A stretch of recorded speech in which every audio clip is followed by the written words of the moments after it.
I'm working for the city of Lahti, and I'm the project leader for the CitiCAP project.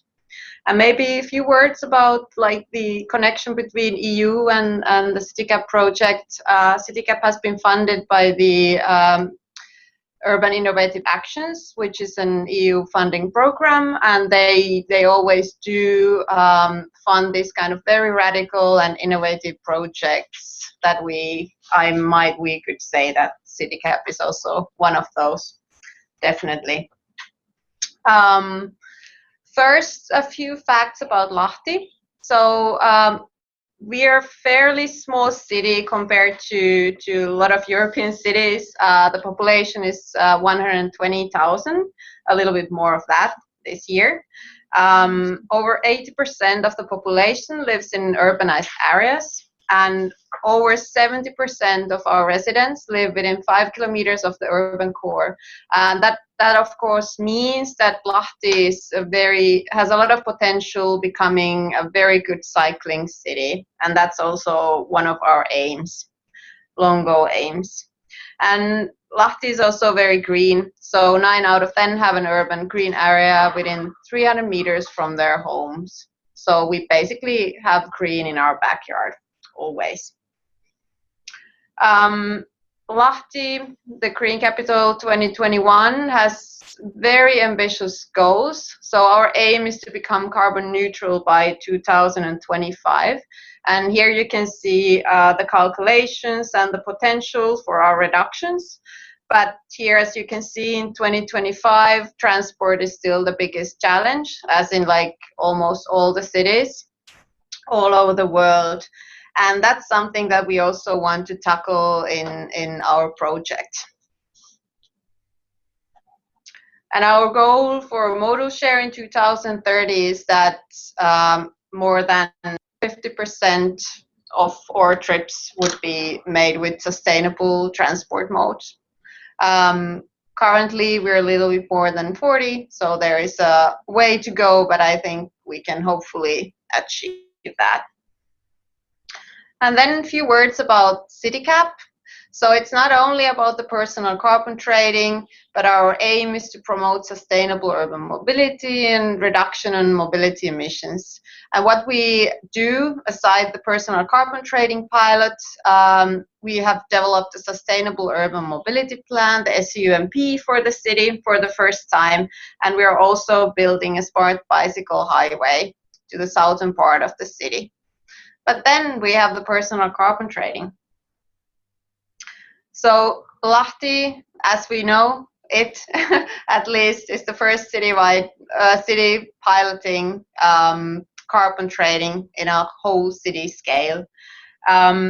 We started the project in the beginning of 2018, and we are slowly going end of 2020, and this is a 3-year project. So we have done a lot in the last few years, and let's see what is to come. So the basic idea of the application and the model what we have developed, my colleague Ville will explain you it in detail in his presentation, but I will just give you a short overview of the idea. So basically the idea is that we reward the citizens for sustainable transport choices. And every user, when they start using the application, they will receive a weekly carbon budget on mobility. And then when they travel around, they choose sustainable transport modes or they choose car, the app will automatically detect it and calculate the CO2. And then they can see if they are using the budget or they are going, like, if they are going below it. And then based on their choices, by the end of the week, they will always be rewarded virtual euros or not, depending on how they are behaving. And every week they have a new possibility to change their behavior, which is also the idea that we are now giving the carrots and really like promoting and encouraging the people to think about their mobility behavior. And then when they earn the virtual euros, they can further on use them on the apps marketplace to discounts on different kind of services. They can also get bicycle lights or swimming tickets or bus tickets and things like that. So that's like the basic idea in a nutshell. And yeah, Ville will then elaborate it a bit further. Great, thank you. So now it is the 18th European Week of Regions and Cities, and this is the side event of this week. So Konsta Hietanen from Helsinki EU, can you hear us? Yes, I can. Can you hear me? Very well, we can hear you. Great. Would you like to say words about this context? Yeah, of course. And hello also on my behalf, and greetings from Brussels, and a warm welcome also to this official European Week of Regions and Cities side event. My name is Konsta, and I work as Senior Advisor at Helsinki EU office. And just as a background, we are a Brussels-based office that represents altogether 16 member organizations that include regions, cities, higher education institutions, and research institutes. And even though our office is named after Helsinki, we represent much larger geographical area in the southern Finland than the metropolitan area. And one of the regions that is represented through our office in Brussels is indeed Päijät-Häme region, where also the city of Lahti is located. And together with my colleagues Ilkka Myllymäki and Mikael Vainio, we have been organizing this event together with the excellent people in Lahti. And as a side note, I just have to take this opportunity to mention that Lahti is next year's European Green Capital, and therefore I invite you all to stay tuned for the activities that will be organized during the next year. And when it comes to the European Week of Regions and Cities, our member organizations, together with our office, have traditionally been very active in organizing different kinds of events during the European Week of Regions and Cities. And this year is already the 18th edition of the biggest yearly EU event week.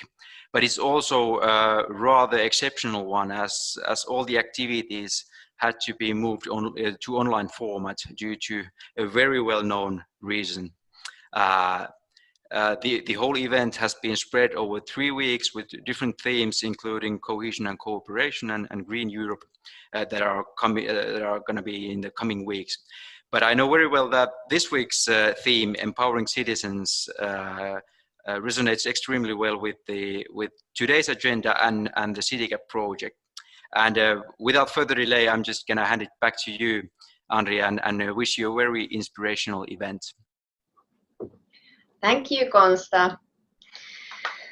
So just to remind you, if you have any comments, any questions at all, please use the chat box. We have time to pick them up during the speeches or afterwards. But I think we can now move on to Ville. He is an assistant professor at LUT University. So Ville, could you tell us and introduce us the carbon trade model and the research related to it? Yes, thank you, Andri. So, as Andri mentioned, my name is Ville Uustalo, and I am an assistant professor at LUT University, which operates also in Lahti. And my background is in sustainability science and environmental sustainability assessment, and I'm leading the research part of personal carbon trade pilot in the CitiCAP project. And I will give you a short overview what we have been doing in this project from research perspective, and I will go a bit deeper into the personal carbon trade model and what we have learned. So obviously, personal carbon trade is developed for reducing greenhouse gas emissions, and there are some small scale earlier pilots for personal carbon trade, for example in UK and Australia, and but they are more like based on on diaries or other types of approaches. And we felt that mobile phone technology has been developing rapidly during past years, and it would be nice to test this personal carbon trade by using mobile technology and to make it as automatic as possible. And key questions related to personal carbon trade from a research perspective is, of course, how can we implement personal carbon trade using mobile phone app technology. We also have Petri from a company called Moprim. They have been working with mobile detection technology, so we will also or Petri will also tell shortly about their technology after my presentation, or answer some questions if you have more detailed related to technology aspects. Then another one is how we can fairly implement personal carbon trade. What is a fair way of doing it? How we can feel that how we can make people to feel that this could be something that they want to participate in. And of course, we are also interested in how information on mobility CO2 emissions is impacting on people's behavior as well as CO2 price. So how CO2 price levels are encouraging people to reduce their emissions.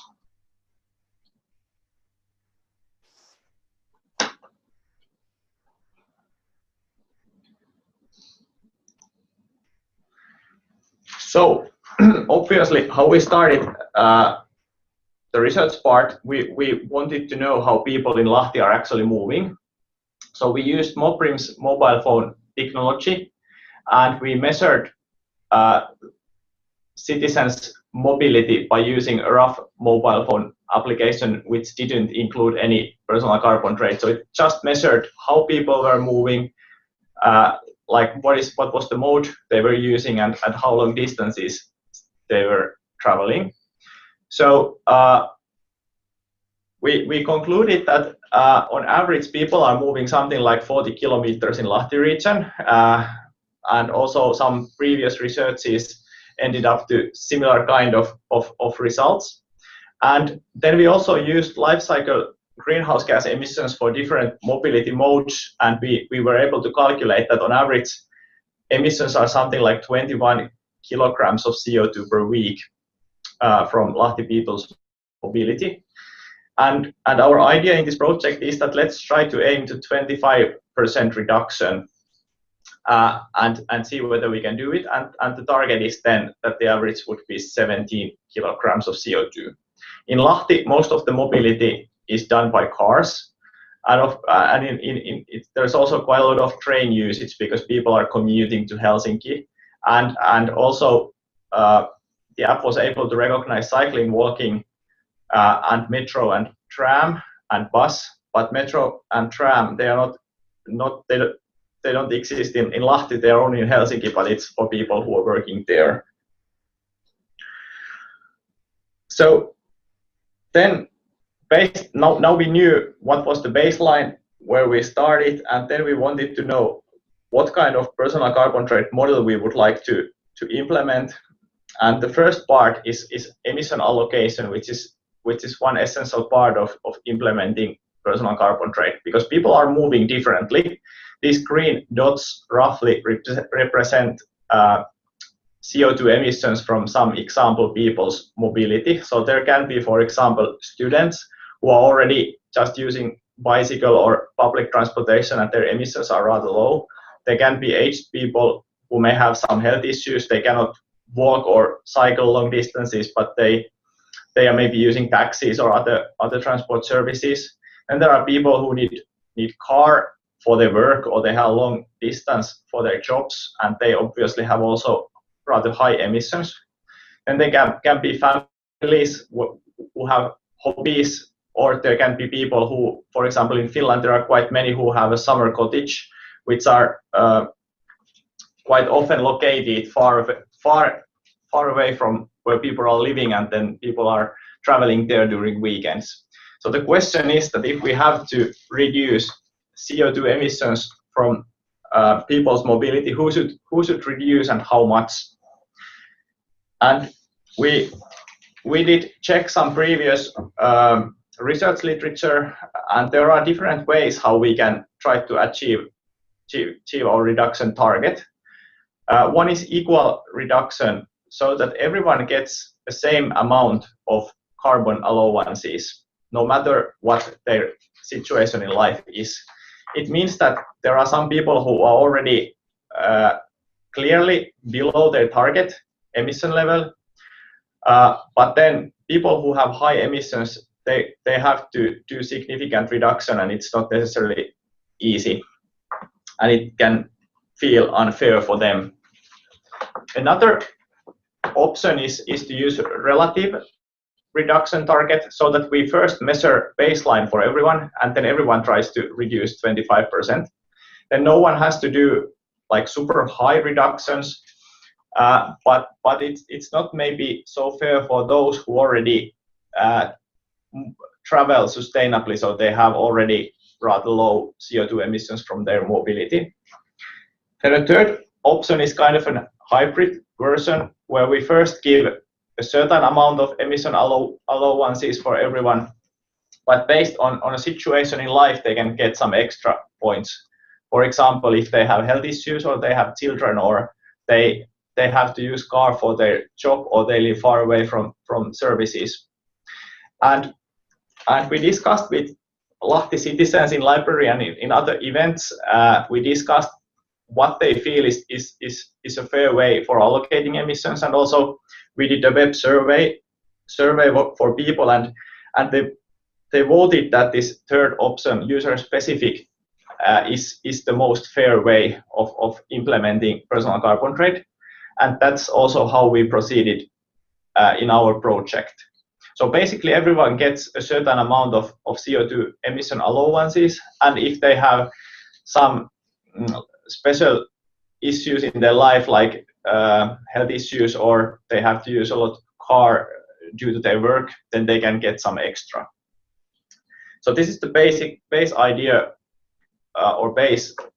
behind personal carbon trade model that we were using in this project. Then the actual logic in the personal carbon trade in CitiCAP.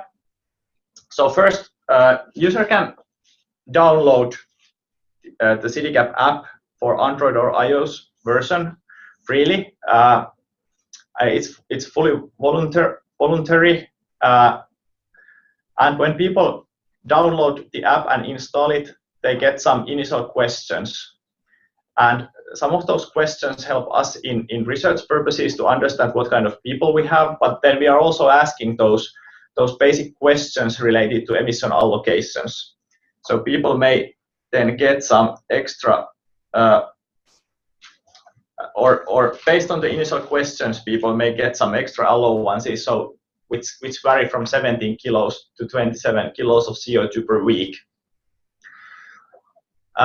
Then the app uses Moprim's mobility detection technology, so it uses GPS to record how long distances people are moving, and by using accelerator sensors and other sensors, can recognize whether users are cycling or whether they are in a bus or train or car. And the app also calculates how much CO2 is generated from mobility almost in real time. So users all the time get feedback how much CO2 their mobility is causing. Then in the end of each week, the actual emissions and emission allowances are compared automatically. And if people have been able to stay below their target allowances, they can sell their extra emission rights to the personal carbon trade system. This also happens automatically, so users doesn't have to do anything. And if they are below their target, they have to purchase additional emission rights. And emission rights are sold or purchased with current CO2 price, which in our pilot was first 100 euros a ton of CO2, so it's 0.1 euros per kilogram of CO2.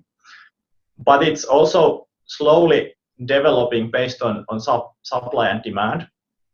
And we are also creating this kind of higher price periods. So we raised the price to 0.5 euros per kilogram 2 weeks ago, and we will, in the end of this month, we will increase it to 1 euro per kilogram. So then we can get data how this price impacts on people's mobility decision, or if it impacts.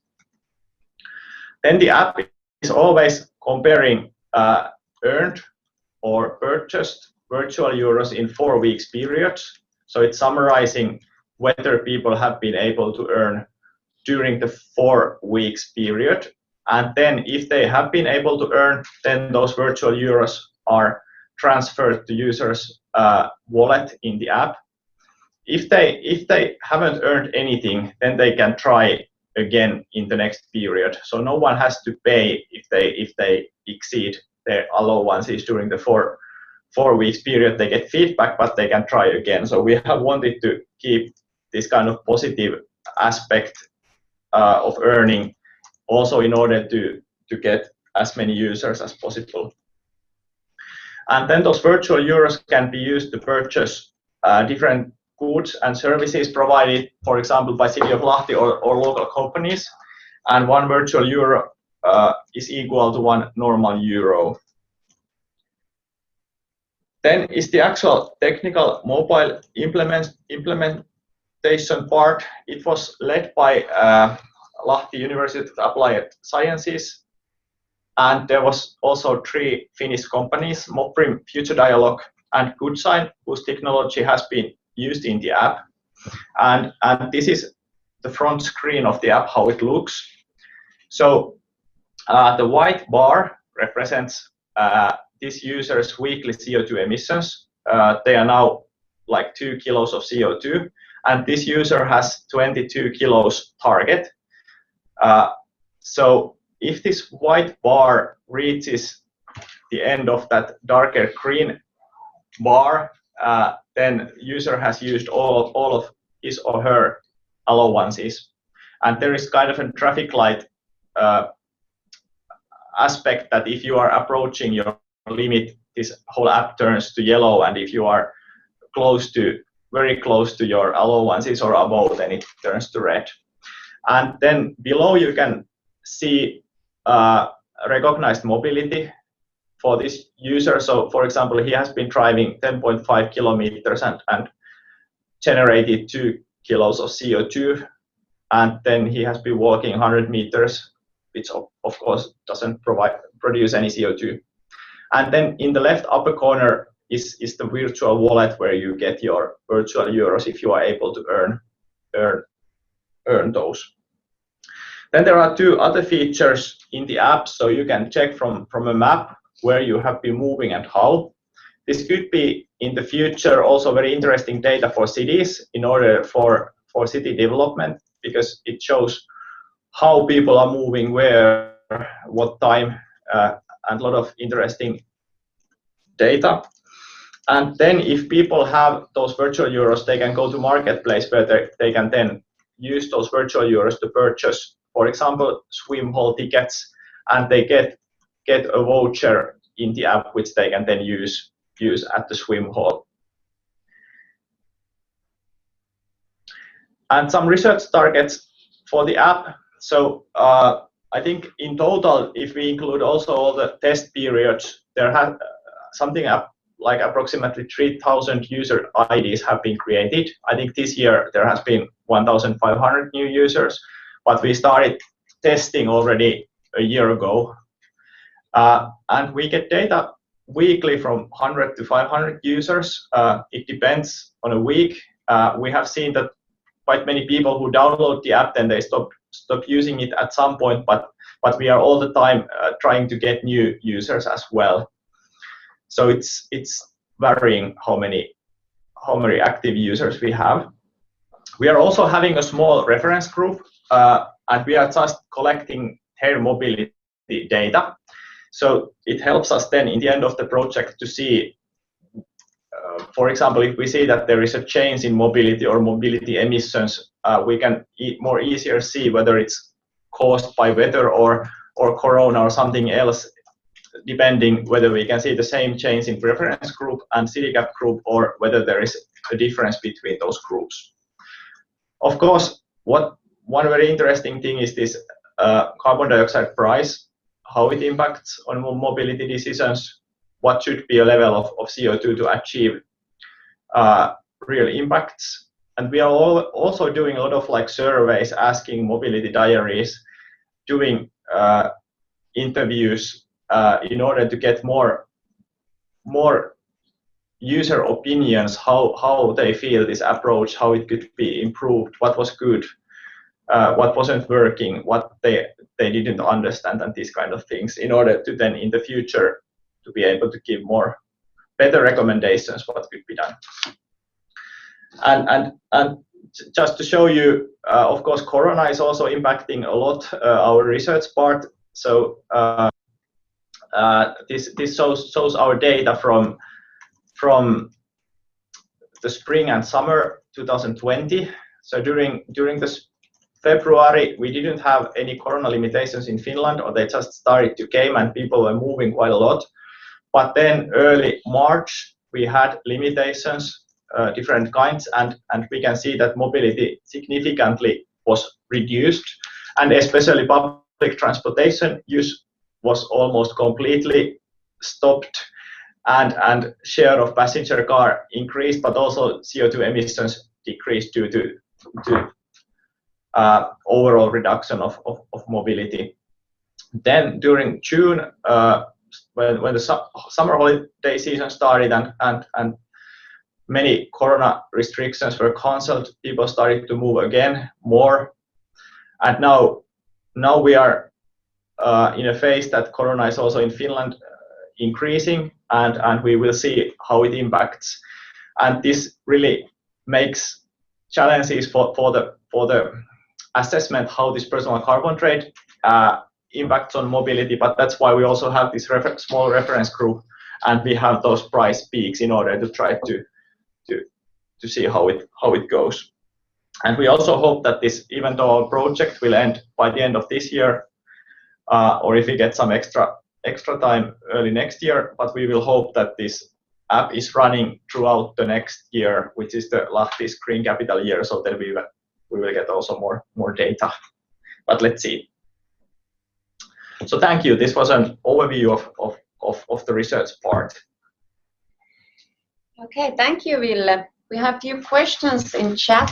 First of all, Anna, could you tell what is the importance of the data for the city?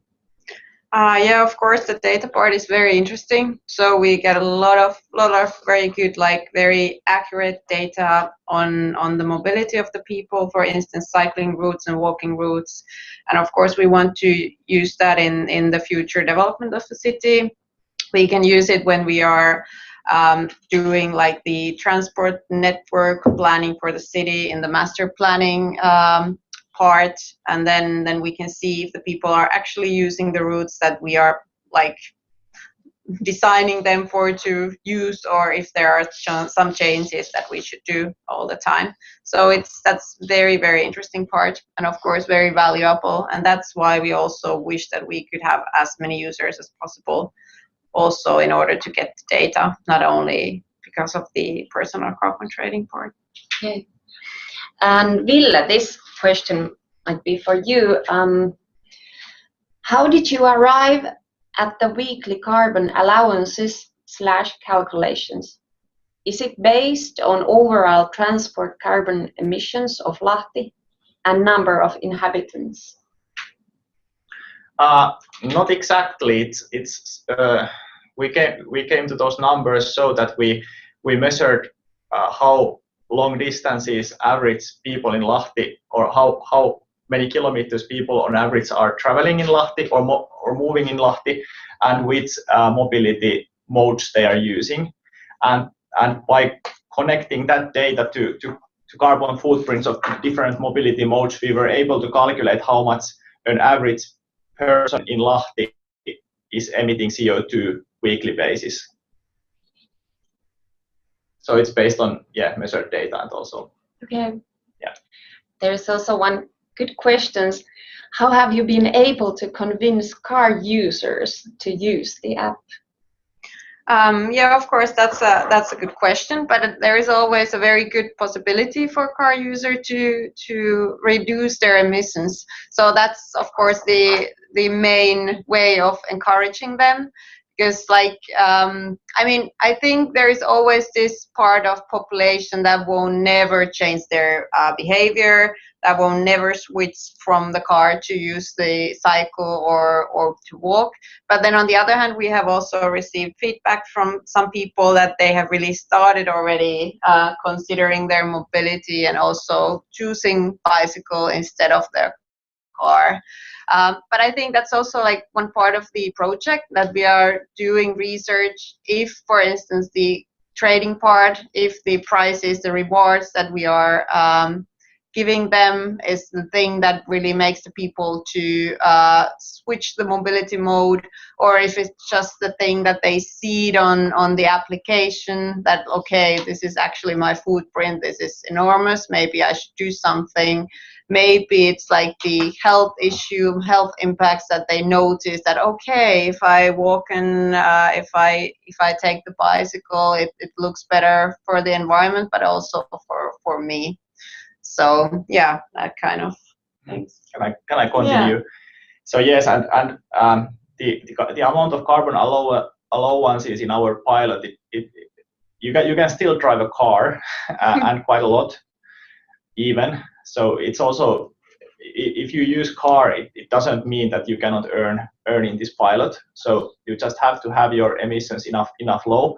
One way for car users is also carpooling. Of course, during the corona, it's not that easy, but one aspect of this project is also to support carpooling. So if you have many passengers, then your emissions are of course reduced per person. It's one way. And then we have also had some campaigns for car users, particular like the biggest reducer. So we are also rewarding people who have been able to have highest reduction during 2 months period. So it's more easier for car users to be big reducers than those who move sustainably. And also what we have been discussing with citizens, it seems that many car users are also very interested in technology. So they are in a way also interested just how this app works, and that's also one aspect. Yeah, for a car user, there is a possibility for a very big change. So it doesn't come, the reward doesn't come automatically. And of course, that's something that could really motivate people. Yes. And one question we have, I think you partly already answered it, but how do you identify e-mobility, carpooling, etc.? Yes, so that's a very good question, and that's one of the biggest challenges, like how to do it automatically, because we wanted this pilot to be as automatic, and our companies and technical people, they have done a great job to enable as much automatic technology use as possible. But this carpooling was one of those questions which is challenging to make automatic. So basically, user can set a number of people in a car for each car trip they are doing. So of course there is a possibility to fool the system, but in a way we also rely that people are honest and they are really putting the right number if they are carpooling. In addition, you can choose what kind of car you have, if you have a small or big car, or you are using biomethane or electricity. So then it's also possible to change your car type.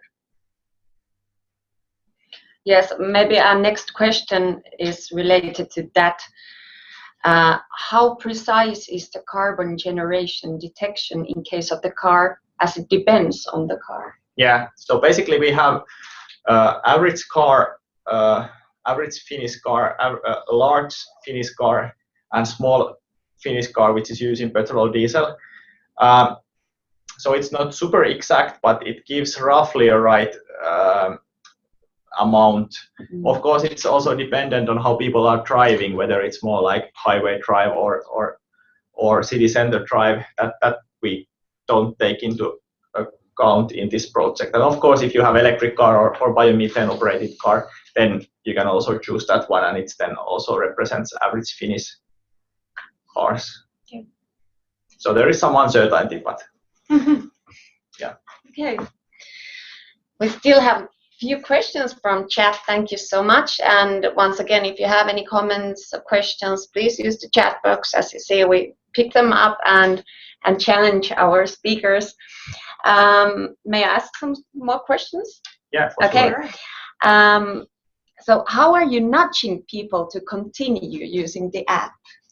Yeah, that's a good question, of course, because I think it's always when you are developing an application, there is some part of the people who download it, they really keep on using the app.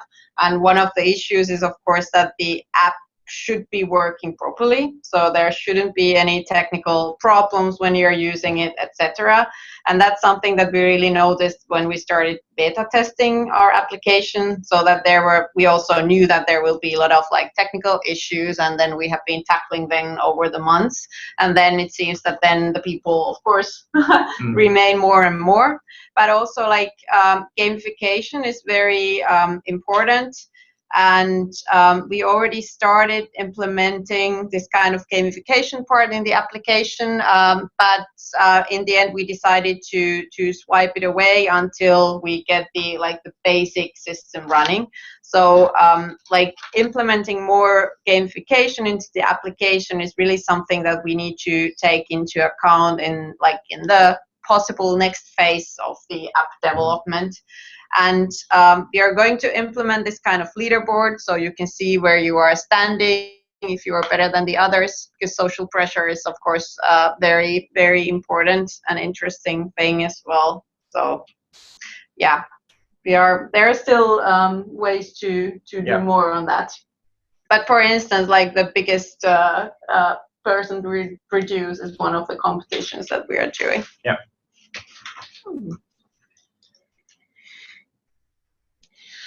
Okay, next question we have.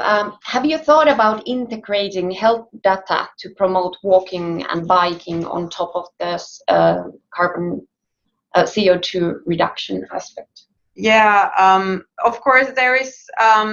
I mean, this kind of application is basically a treasure box. So everyone wants to add something, and you could basically add everything into it, but then it kind of loses the basic idea. And for us, the basic idea and the main goal is to pilot personal carbon trading. And therefore, even though it's very interesting, the idea of having the health data there, having calories, having like everything possible, like I have my watch, for instance, at this stage, at least, we have decided that we keep it simple, we keep it in personal carbon trading, because that's like the emission reduction is the idea. And then I think it's another application to connect it to the health data. On the other hand, of course, like having this kind of watch where you can also have the GPS, of course, it opens up some possibilities also for the routing and things like that. Okay.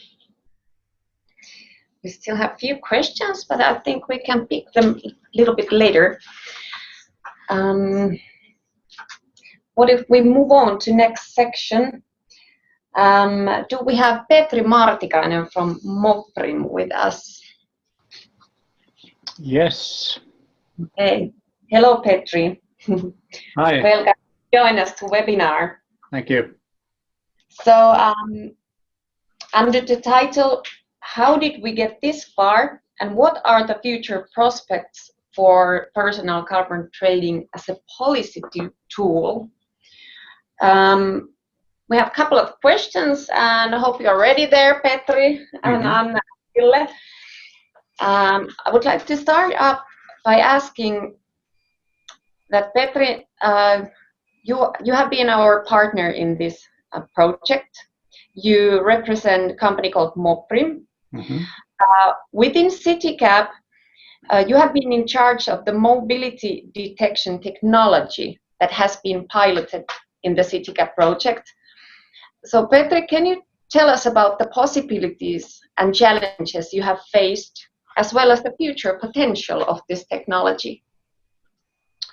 Yeah, thank you. So first of all, indeed, it's been used in this project for years now, and the original challenge was how to actually measure individual persons' mobility footprint in a simple and easy manner, and also to get the data in a way that we can actually calculate the needed carbon emissions or calculate the personal carbon footprint.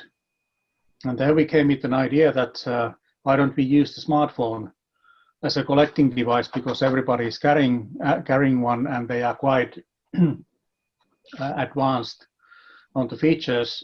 And then we realized that if we try to index everybody's daily lives into segments of movement, that might work. And at the same time, Moprim actually had roots on the University of Helsinki, and they've developed and patented certain technologies that are recognizing modes of transport based on accelerometer and gyroscope sensors, vibrations, and motion primitives. So we decided to try that technology together with the location technology to see whether we can get the required travel change. So put these modalities in place and do that 24/7 all the time. So actually we found a way to get these indexes done and find when you're cycling or when you are in a car, and like somebody asked, even in an airplane. And then when you know how long it lasts and you know roughly the length of that modality, then we were able to calculate the carbon footprint, which was the key to the success and I would say the core data for the project to start doing this carbon trading. I would see that we've seen some of the glimpses of the future possibilities already now with this COVID time. It clearly shows how the city level movement is changing. It also shows that how the modalities of the individual people's decisions how to use different kind of transportation is changing, and this kind of data-based thinking is crucial to cities. And I would say that this is the time now for all the public transport providers to start thinking these data approaches to save their business. So they need to understand a little bit better on their own consumers. Then there was a short mention about combining different kind of data sources like health data. It's a good idea. I'm for on any combination of data. There are also challenges which comes on the privacy and other issues. But personally, I would see that predictions, predicting people's movement a little bit ahead would be an interesting idea to study. Thank you, Petri. Anna, Ville, would you have anything to add? No, I think it was very good Okay. answer from Petri. Good overview. Good. Maybe something to mention about like the technical development part is that we really have seen how the technology has also developed during the project. Because like in the beginning when we started testing the application, when we added like different parts of the user interface and then the database to the Moprim's detection technology, we really noticed that of course it was making a lot of mistakes because it was like learning all the time, but now we are already like it's very accurate, it's functioning very, very well. So it's also very interesting to see in this kind of project how much development can happen in technology like in a 2.5 years time. So that has been very encouraging for us. Yeah, Definitely. that's true. The more data is coming in, the more accurate it becomes, and we need to keep in mind that there are also modalities. I think we recognize about 12 today. So there are modalities which are yet to be recognized in the future, and I really hope that we can separate like combustion cars from electric cars. But there are not so many electric cars in Finland so far, so we need more data. Also, e-scooters is something that is coming a lot on the bigger cities. I see that that's an important way to or to recognize that as well. But yeah, it's getting better. And also at the beginning, we were having some challenges with different kind of phones, and people actually use the phones differently. So we technical people might think that you should keep the phone on 24/7 and connected all the time, which is not actually the case on all the users. So we were also building these precautional measures in addition to the actual recognition to survive these situations, and that's been like a learning curve for us and for the other technical developers. Yeah, maybe this is also like a good place to mention the other companies that are involved in the actual technological part.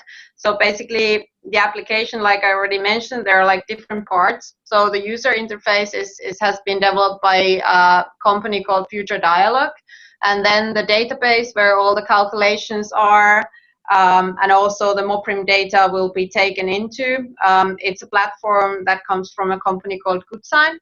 And then also on top of that, we have two other companies involved that are concentrating on transport and public transport data, real-time data, and also like showcasing the data and developing this kind of platform. Yeah, here you can see all our. They don't see it yet. Okay, yeah, and it's okay. Yeah, so there are like a lot of companies involved, so it's also like pretty complex system compared to having an application that's only like being built from one brick basically, because we have like several bricks like fusioned into one.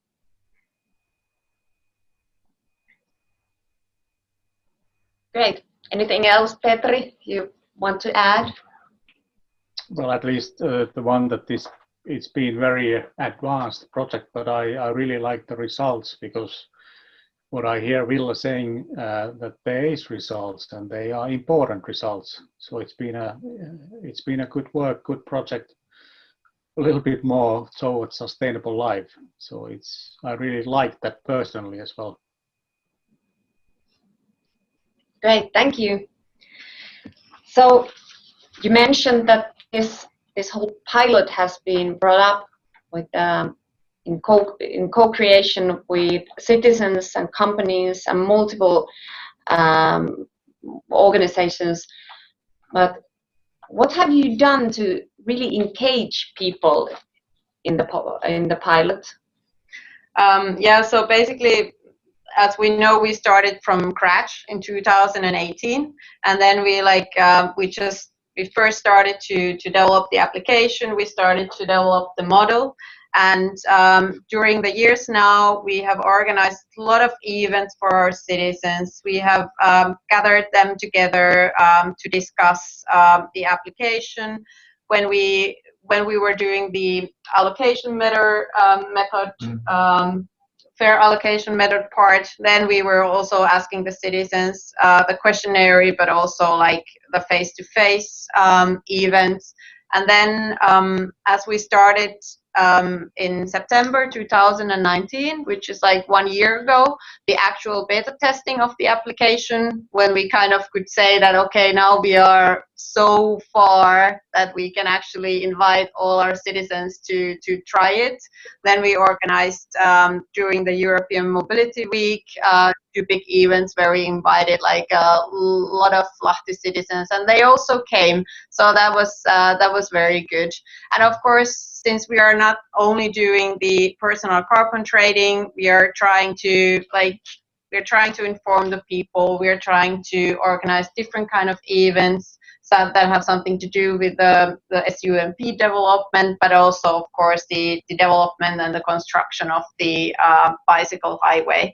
So there are like a lot of ways that we have been sharing information about the project. And now, of course, after the COVID lockdown and outbreak, we have really been doing a lot of social media campaigning and marketing using different kind of channels. And of course, like the universities are very important. The students have been very valuable source of users and test users for us, which is of course good that we have like university pool also in Lahti now.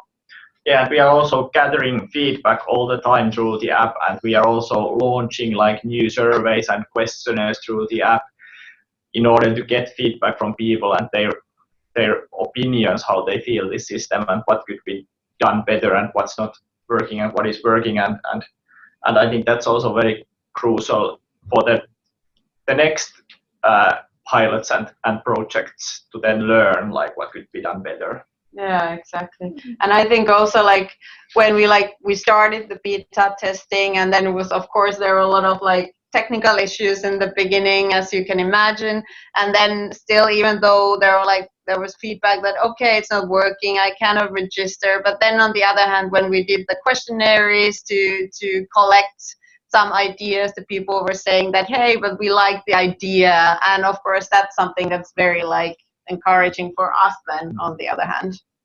Yeah. Okay. Thank you. You already mentioned multiple things, but what have you learned from the pilot so far? I think we have learned a lot. I guess everyone in this room, also Petri, can agree on that. Well, first of all, maybe I could say like for a city, this is a very new role to be leading app development process. So it has been a big challenge, but also, of course, very interesting.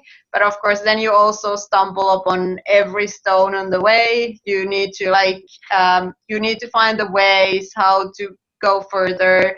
You need to find the ways, exactly what I mentioned, like how to engage the people, how to reach the people, and like also like how to work together in a good way in order to. And of course, there's been a lot of pressure with the time. So that's something like I guess in this kind of project, you would need more time for the development part, because like 3 years is very short period of time to develop and launch an application, and also to get the research part of it. So I think we could have used like 3 years just to develop the application, and then 2 years to collect the data and the research data.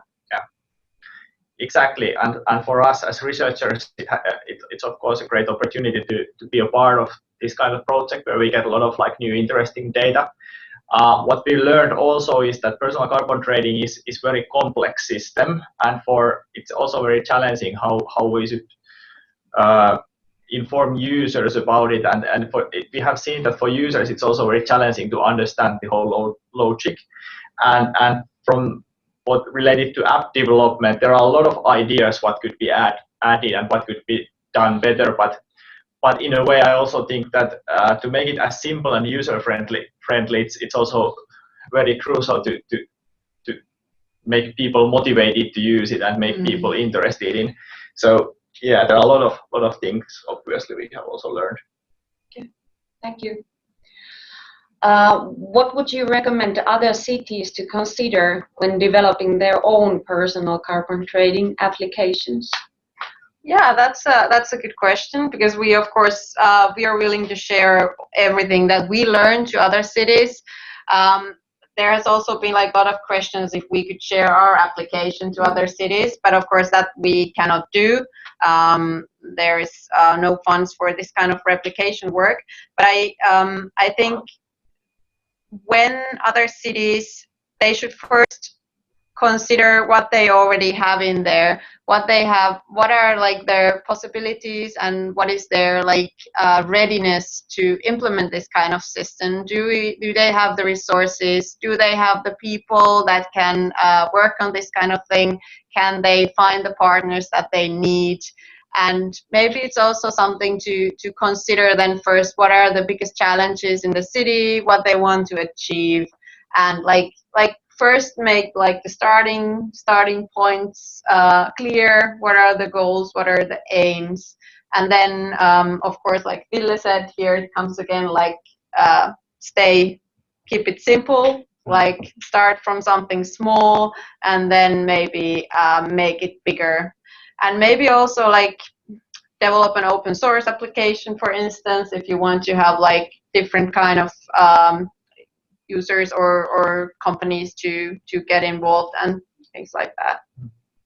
And maybe it doesn't have to necessarily include carbon trading, because it makes it much more complex. So it can be also some kind of incentive app or something just to support sustainable mobility. I think it would be maybe one option for cities to consider.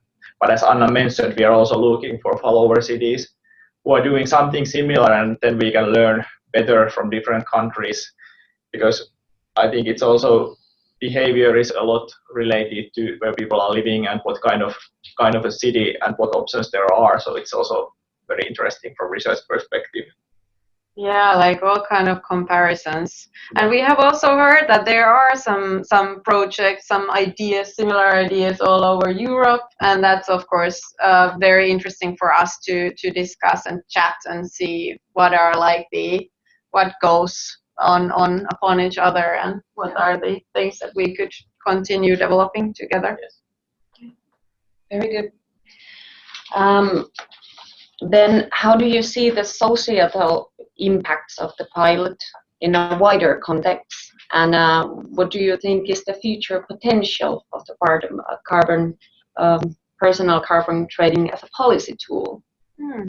Yeah, this is also a very important thing, and I think that's one of the biggest values or achievements of our project, that we have actually brought the personal carbon trading back on the table, like as a policy tool, because like Ville mentioned in his presentation, there has been research on this, especially in the UK, like 7 to 10 years ago, and then they already agreed that, okay, now we are still ahead of its time, but maybe now, if it's the time, that's also something for us to consider. That's one of our themes on the policy brief that we are going to write by the end of the project. What we think, if the time is ripe for this kind of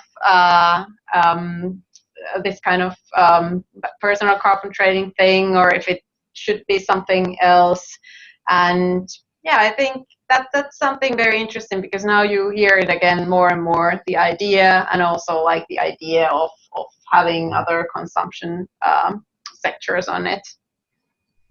Yeah, and I think as personal carbon trading as a policy tool is very complex and challenging to implement, because we need a lot of personal data from people. Of course, now we just tested mobility, but if we want to like have full personal carbon trade, it also includes housing, food, other consumption, and then we will need a lot of data how people are consuming, how they are living, and also a lot of data about CO2 emissions related to production of different products and goods.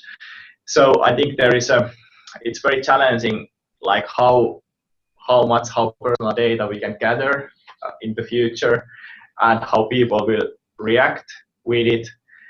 So I think there is also a lot of challenges with personal carbon trade, and how to do the data gathering enough accurately. And now in our pilot, we are trusting people. If you put your GPS off, obviously we then don't get any data. So it's also very challenging to make it happen so that people cannot fool the system. Yeah. Definitely. Yeah, and also like that's of course that's a question that always comes up, like what about free riding, if it's possible? Yeah, of course it's possible, but now since we are not handling with like real money, it's different. But when actual currency comes into the picture, it of course changes it a bit, and it also like maybe brings up the greed, makes the people to consider more about the cheating part. But another challenge that I see, and also like where we also need to, and I think everyone who is working with personal carbon trading or anything similar to consider, is the critical reflection on what is the responsibility of the consumer or the person who is traveling around, and what's again the like the responsibility of the big corporations, and especially when we go to other consumption sectors. So that's also something that has to be discussed and considered, like how much weight can we put on a single person, and where should the actual stake come from. Okay, thank you. Maybe next one goes Petri, more or less, and for Ville also. So how do you see the potential of scaling the personal carbon trading up to other consumption categories? For example, if you look at the technical implementations. Well, that's a good question. Like if you're referring to how you live or your house energy sources or eat, as Ville referred in his presentation, the more we try to make it automatically, the more challenging it becomes. So there are no good ways of automatically detect what you're eating, what's the source of your food or source of your energy. But there are semi-automatic ways, so there is a way of doing it. Whether if it's reasonable, that I don't know yet. I would guess that with housing-related energy, it would be quite easy to add it if there was a cooperation with local energy companies, like to get amount of energy consumed and how it's produced. But then with the food and other consumption, it's challenging. It would require a lot of data. Artificial intelligence. Yeah. Mm. Then we have one question to Petri. From Moprim's point of view, how has this experience, how has it been for you, for your company, to be involved in this kind of pilot? Well, I've liked it a lot. I personally like the idea to be more sustainable and try to direct people to move more sustainable ways. Technically, it's been very hard. We've spent a lot more time we originally thought, but that's the learning curve. There's been a learning curve to work with the other companies because this overall system is pretty complex. Also learning curve to how to secure more data so the models are coming more accurate, since this Lahti model is I would say quite complex. It tries to see people's this mobility 24/7, yet keeping the privacy. So like us, we don't know anything about the real people behind, but the data is flowing. So it's been challenging but enjoyable. So. Great, thank you. We have one more questions in chat. Could you give us an idea about the costs of developing such app, maybe with the split between mobility tracking, data exploitation, PCT, and incentivization scheme? Yeah, that's something that we haven't been able to calculate yet. Really, that's something that we are going to do during the period that we actually can consider how we can take the CitiCAP 2 on board, because now in the project it's of course like all of the money is split into staff and external services and the equipment that we need. But I think the problem is definitely what I can say, that it's definitely more expensive than, for instance, the cities can procure without having like a very extensive procurement process. So that of course also brings the problem to other cities to implement something like that, or maybe do it with certain companies. So that's a challenge that the cities might face with this kind of application. Yeah. But I think we will calculate the estimate costs by the end of the project, and I think we will also share what would be like our idea or the ideal how this kind of thing could be constructed and developed.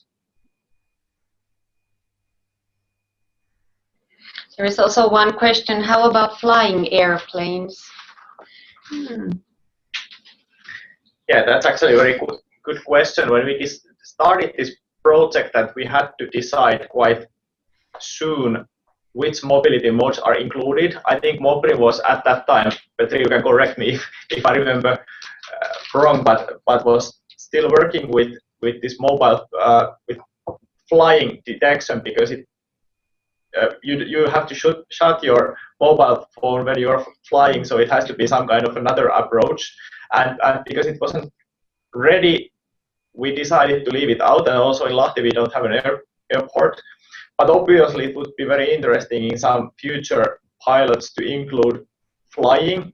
I think in this then like weekly period is not maybe an optimal, because then it should be a longer period which we are looking at. But yeah, so this is without flying. We considered it but decided not to include. Do you, Petri, if I remember correctly, you already have this technology nowadays to recognize flying? Yes, we do recognize flights, and but it's not used in this. So it's recognized there, but it's not part of the data that is used on the calculation. Yeah, I think if we have flights on, we should have some kind of like yearly lump sum for that or something. Yeah, or longer period at least. Yes. Great. And can you again repeat, I'm not sure if you said it already, but how many have already downloaded the app? I think there was more than 3,000 downloads already. Yes. And I guess the newest estimation about the numbers was like that there is like 100 to 500 people that are weekly sending data in, Yeah, right? yeah. So it varies between weeks, but I think our technical the guy who is in charge of the technical development, he said that it was something like 300 to 500, the previous one. So it's growing, it's increasing, so that's of course very positive. Of course, we have had different kind of campaigns like throughout the project to get all the time new users, because we have seen that some of the old users stopped using the app, so we have had campaigns in the university and in the city and in different places to get new people. Also like small competitions, Yeah. like, and for instance we bought like two CitiCAP bikes, like bicycles, for the construction workers to use on the CitiCAP bicycle highway construction site. And now after the summer, when they are getting the bicycle highway done, then we are going to give them out to the users. So let's see who is gonna have the bikes. Right. And I assume you have reached your target in these downloads. Yeah, definitely. Because our the initial target was 1,300 downloads. Of course, you can. I'm not really sure if it was like active users or downloads, but I assume it was downloads. So definitely, we have done that. And if more is to come, it's good. Yeah. Great. Sounds really good. Anything else you want to add to these questions, or shall we move on? Because we have our keynote speakers soon online. Do we still have something to add here, or shall we move on? I was wondering, Ville, if you could a few words about the PhD research that is being done also within the project, because that's also very interesting. Yes, so in our research group there are a few junior researchers who are doing their PhD dissertations related to this project, and there is one will be dealing with more like price, how it impacts on users' mobility, and more like playing with numbers that we get. And then there is one which is more related to the fairness aspect, like what people feel is a fair way of putting this kind of system into action, and how it impacts on people with different wealth levels and so on. So yeah, it's also interesting. I think this work will continue also after this project, because now we will get most of the data just by the end of the project. So our research work will continue also after the project has ended. And of course, for us, the Green Capital year is also very interesting. So let's see what we can figure out during that year. Yeah, and if there are other cities or other regions that are interested in implementation of something similar, we are happy to share our expertise and our lessons learned with others, and to have like one-on-one discussions also. Yeah, and if the Corona situation allows, next year in March we are supposed to have our final conference in Lahti as part of the Eco City Forum. That will also be like the first conference for the Green Capital year of Lahti. So let's see if we can organize it virtually or if we can invite you all here personally. Yes, and CitiCAP has its own Facebook, for example, and there you can find more information about this final seminar. So stay tuned there also.